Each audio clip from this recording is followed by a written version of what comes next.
Major funding for these broadcasts has been provided by grants from Capital One Bank, New York Community Bank, Eastern Consolidated, M&T Bank, Sterling National Bank, Meridian Capital Group, Customers Bank, Ariel Property Advisors, Dime Community Bank.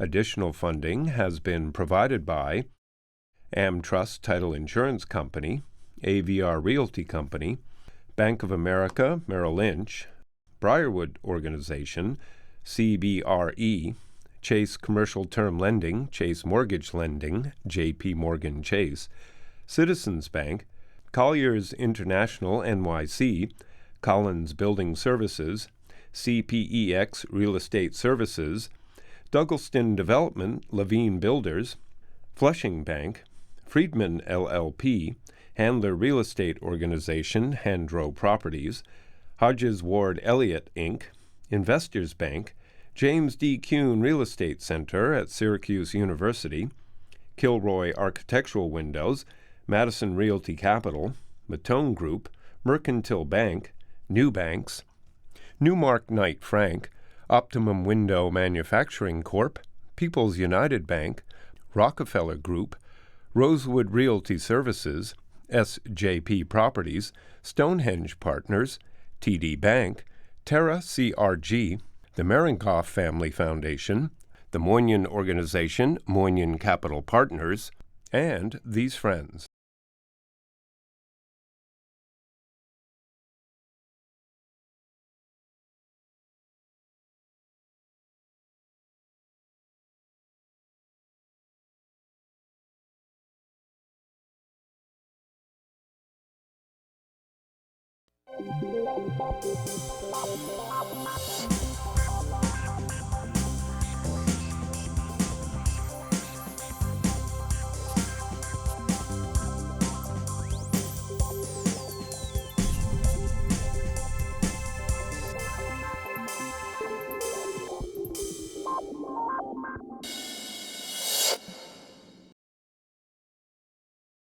It's called Harlem Inwood, Washington Heights, has variety of names, but there's a lot of things happening north of 96th Street.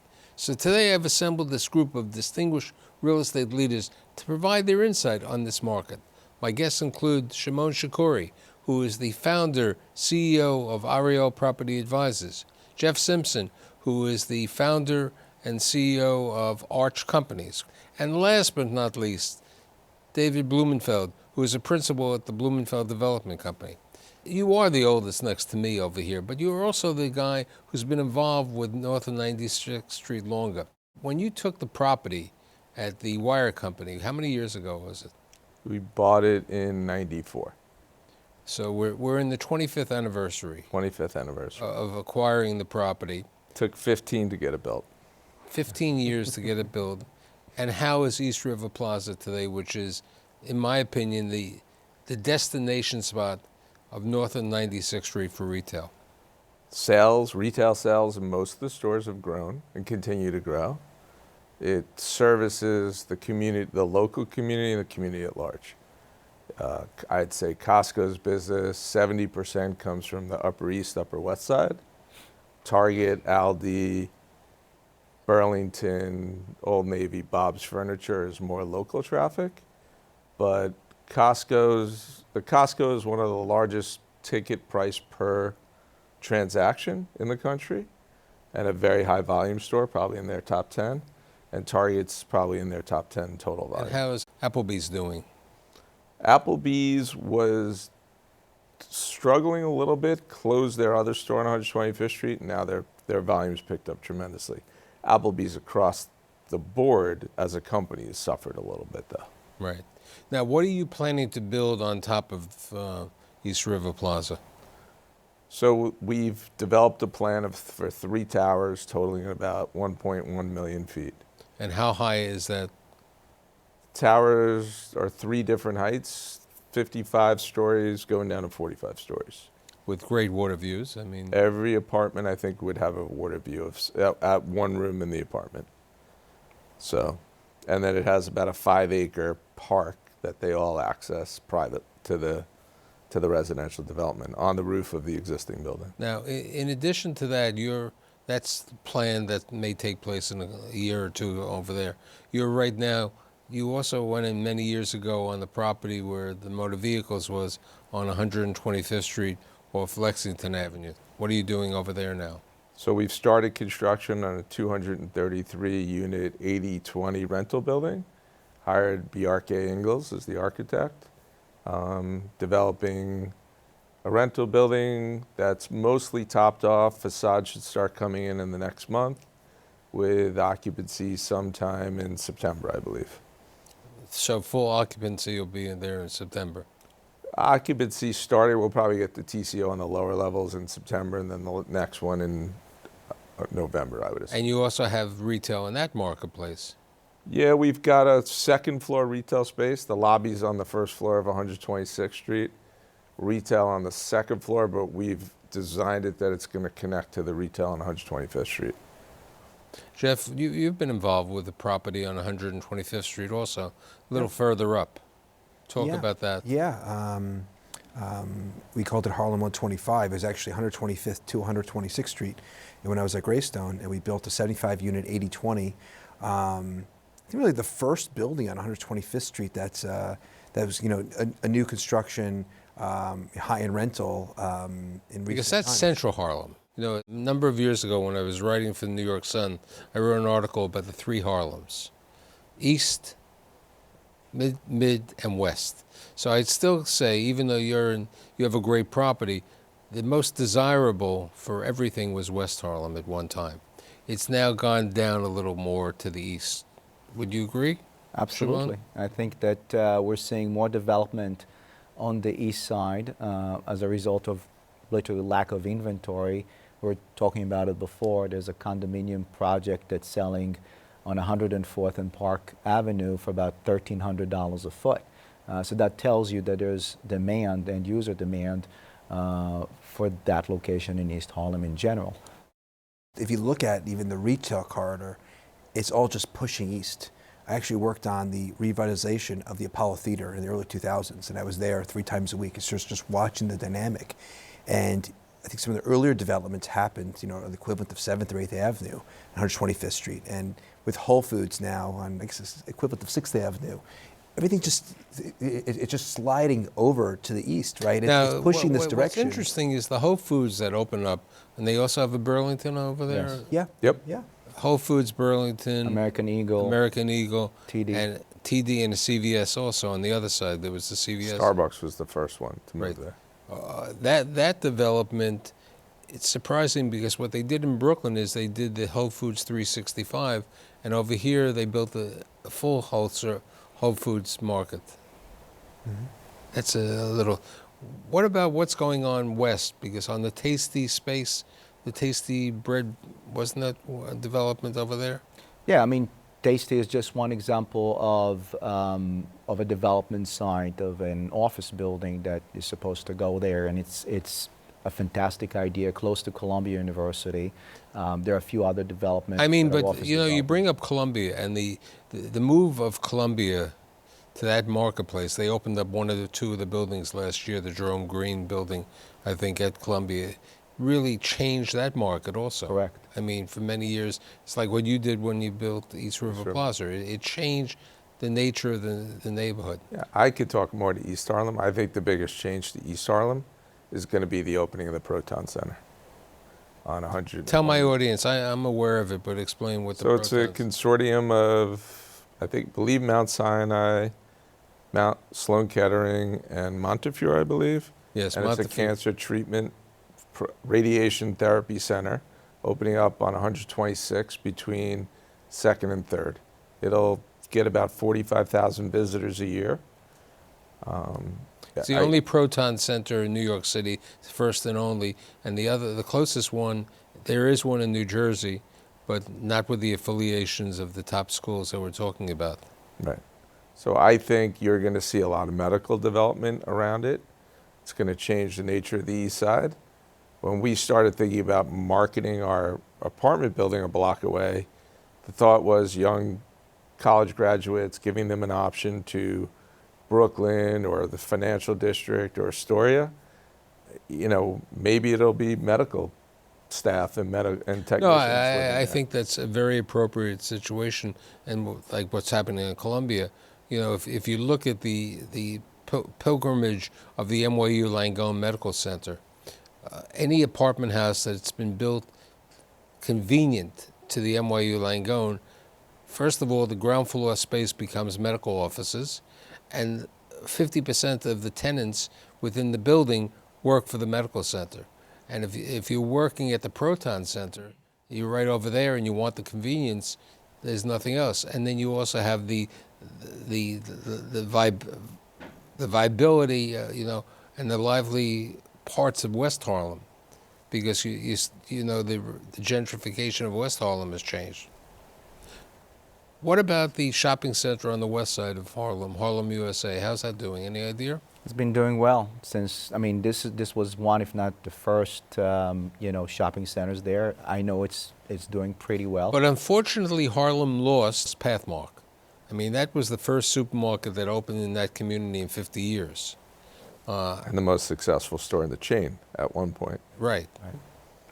Right. So look, it tells you that there is demand for retail on that strip. That's what it tells you. Part of it, you mentioned office. I think that you mentioned the Tasty site, you mentioned Columbia University. One thing that I want to see more of, and I think we will in the next few years, is actually Class A office development.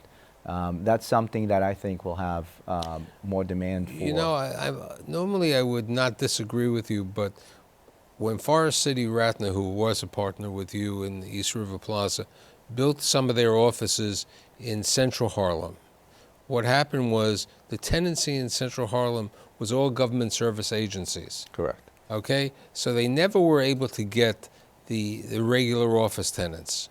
And even in today's market, I don't see a co-working WeWork. I haven't seen there. I haven't seen the Yard. I haven't seen the other co-working companies moving into that specifically. WeWork opened up on 125th Street, didn't they? Yeah. Yeah. Okay. Yeah. And more in Central Harlem.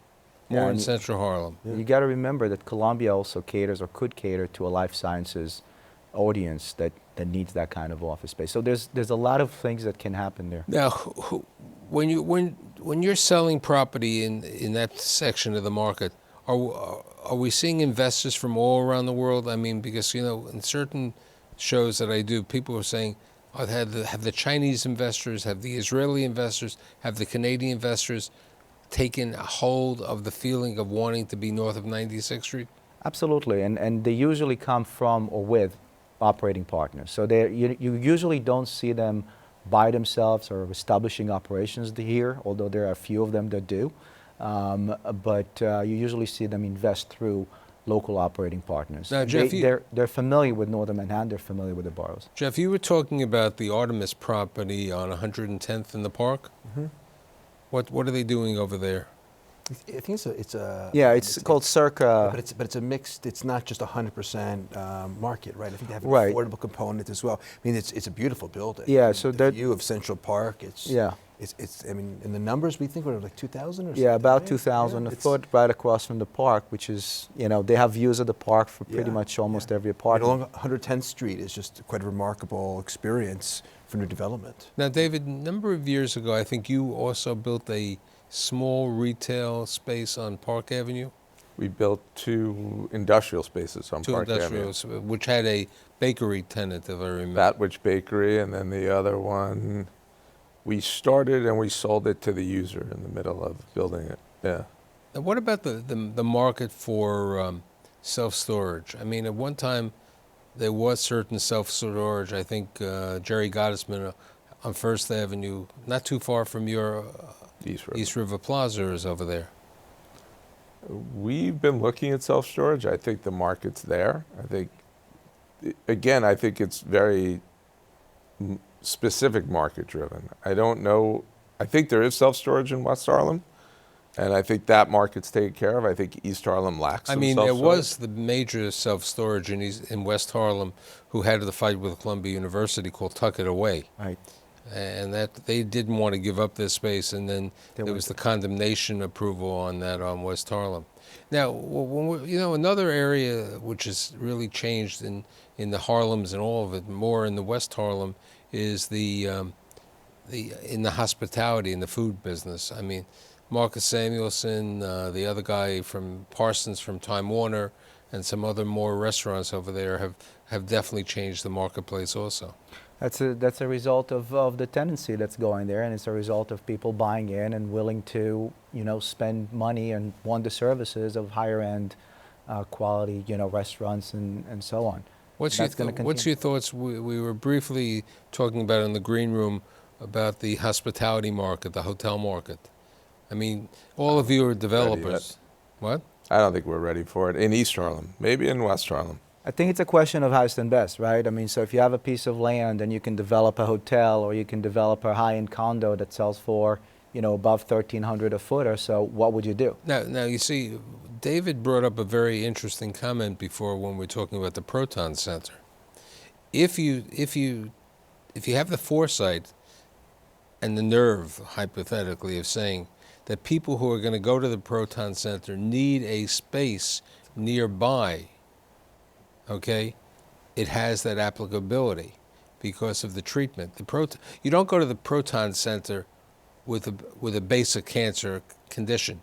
You're a serious cancer condition because the cost of the treatment, which is covered by insurance, is rather expensive, and the person may be debilitated. So the idea of having that hospitality nearby, in a way, it's like the Ronald McDonald houses near the hospital situation. Yeah, but it's the Proton Center probably by itself couldn't support a hotel, but you have, I believe, 1,100, maybe more if you include Durst, luxury rentals coming available in the next 4 or 5 years in East Harlem. And once there's that group of people or that nucleus of people, and then the Proton Center, and then you'd want to go visit someone that's living in East Harlem, then I think the ability is there. It's like a community of a live workshop over there. Right now, you have the shopping. You have limited amount of working in the neighborhood that we're talking about. Living is going to increase because of the new developments over there. So, as one would say, the crystal apple said, it's getting close over there. What about the cost of land? You were talking before that land prices have really gone up. They've gone up. In the past year, they actually went down about 8%, but we see that contracts that we sign now are about 10-15% higher than last year, so prices are back up. Prices of land are definitely north of $250 a buildable foot. We have 2 sites in contract. One of them is on 125th, north of $350 a buildable with a big retail component, and that's part of the reason. And the other one is further down, closer to 104th for about $270 a buildable. We have a few sites that we're marketing north of 150th Street, and they're lower in terms of pricing, closer to 200. Let's talk about that. One of the hidden gems, and it was the guy who wrote Hamilton a number of years ago, wrote a play called In the Heights. And the Heights, going back, many, many years ago, when the refugees from Europe, from the Holocaust came over, they went to the Heights. They went to the Washington Heights in that marketplace. And it quietly stayed. The Heights became more Spanish over there. But there is great treasure over there. I mean, the retail in the Heights, the Wadsworth Avenue, the shopping areas over there. Have you looked as a developer in that part of the marketplace, Jeff? I haven't reached quite there yet. For me, I've really sort of focused in, 125th Street I've watched over the last 10, 15 years. It's just made baby steps in a direction. I think for me, just to take development risk, to go there, I'm not there yet. I think there's a little ways to go. I think that, just to Shimon's point, we've seen sites over the last 2-3 years that were, let's call it west of Fifth Avenue, 250, 300, 350 a foot. Couldn't get our arms around it. We were ones to say the condos at 1,200 a foot would never happen. We were wrong. Condos are definitely happening 1,300 a foot, and maybe if you're a little farther west, maybe even a drop higher. So I don't think reaching to the Heights quite makes sense yet. But Who knows? What about you, David? Would you? I mean, you've gone into all the different boroughs and to Long Island Look, over I the think years. the value is always be there early and be there first. I mean, you could buy it a lot cheaper, and it's a question if you have the wherewithal to last If you through had to it. say today, what is the focus of Blumenfeld development? Is it more residential or is it more retail? It's a little bit of both, because we've actually expanded also into industrial, and we've done a few industrial deals out on Long Island. I think it's, we're more we're not specific to any one thing. It's where we can make money and build, and we're builders. We're not buyers of income, so that gives us a little bit more flexibility. When we're talking about opportunities, one opportunity which I think, especially with logistics and everything, is the need for industrial, if you can, in the city of New York. Okay, unfortunately, at the prices that Shimon is talking about, land prices at a certain price, you can't afford to build industrial in north of 96th Street.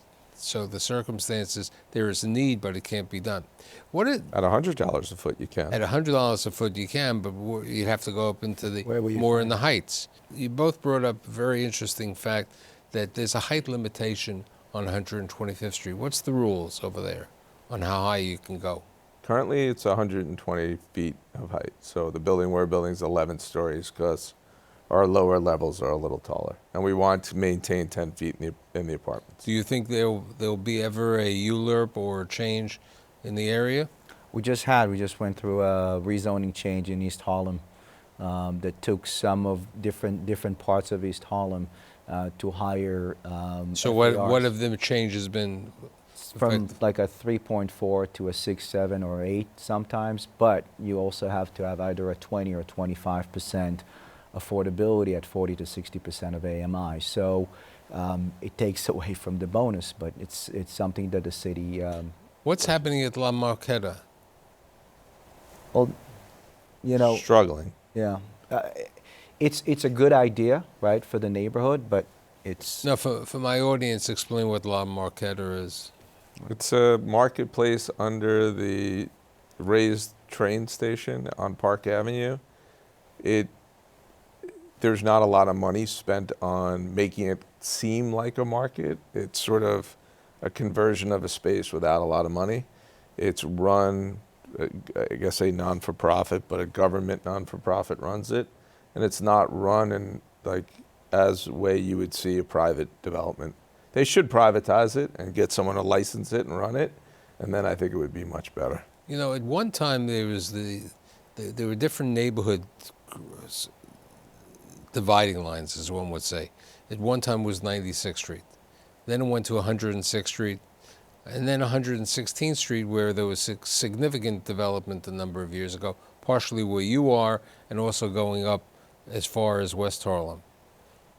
Then it's 125th Street. Are we past 125th to 145th, 154th Street today? I think in pockets, yes, not throughout, on the east side at least. Definitely yes on the west side. On the west side, north of 125th Street and up to 135th, your Columbia expansion zone, which is getting a tremendous amount of traction from investors right now.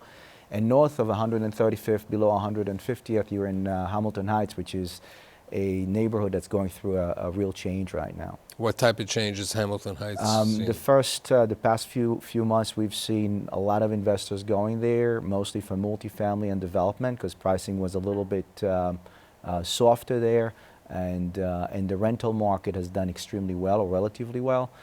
We have a few buildings that we're selling them. One in particular that's an elevated building that we're getting pricing that's much higher than we did last year. So I think investors acknowledge their With regard to the multifamily business, is there activity in West Harlem?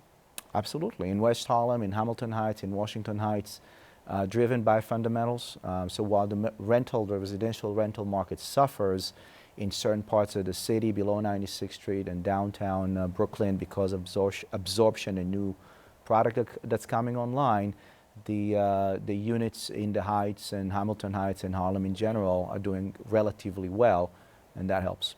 A challenge that where we've looked at buying a number of walk-ups in those areas, just because as market shift, we're developing a little bit less. And it seems like it's not as competitive as it was, and the cap rates have expanded even in this sector. So it's just an interesting dynamic. You know, the new buildings have supply issues to some extent in Brooklyn and everywhere else. Cap rates expand there.